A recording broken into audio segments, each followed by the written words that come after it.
কুরবানির পশুর জবেহকৃত মাংস কসাইকে দেই অথবা কুরবানির কাজে যারা সহযোগিতা করে চামড়া।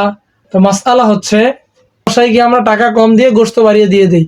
এই প্রিয় দর্শক, আমাদের সমাজে একটি ভুল খুব প্রচারিত এবং এই কাজটি সকলেই করে থাকেন, সেটি হচ্ছে কুরবানির পশুর জবেহকৃত মাংস আমরা কি করি, এইটা কসাইকে দেই অথবা কুরবানির কাজে যারা সহযোগিতা করে চামড়া, এগুলো আমরা দিয়ে থাকি ইত্যাদি ইত্যাদি।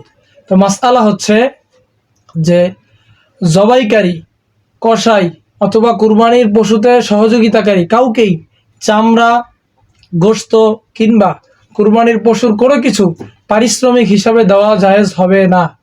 অবশ্য টাকা, অর্থাৎ আমাদের সমাজে পারিশ্রমিক হিসাবে টাকা দিয়ে থাকে, তো পরিপূর্ণ পারিশ্রমিক তার যে সব প্রাপ্য আছে ওইটা দেওয়ার পর কুরবানির গোশত যদি হাদিয়া হিসাবে দিয়ে থাকে সেটা তার জন্য দেওয়া যাবে। গোশত হাদিয়া অথবা তরকারি দিল সেটা তার জন্য খাওয়া যাবে, নেওয়া যাবে। কিন্তু আমরা যে কাজটা করে থাকি সেটা হচ্ছে কসাইকে আমরা টাকা কম দিয়ে গোশত বাড়িয়ে দিয়ে দিই। এই কাজটি আমাদের দ্বারা আদৌ উচিত নয়, বরং তার যথাযথ পরিশ্রমের মূল্যও দিব আমরা এবং একজন মানুষ হিসাবে তাকে আমরা গোশত হাদিয়া দিব খাবারের জন্য।